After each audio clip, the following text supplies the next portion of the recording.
Okay, just a short video here on how to cut a straight edge, a square edge, and cut a 45 on a piece of timber without buying all the fancy utensils that you need. Obviously when you're cutting, you'll need this here, a handsaw. You got a flat edge here, and you got an angled edge here.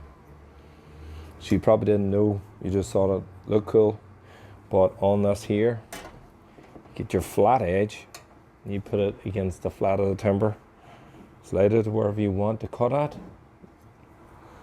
make your mark,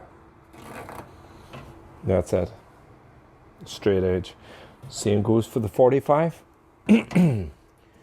Put your angled edge against the face of the timber. Just slide this back. I want to make sure you can see everything going on. There.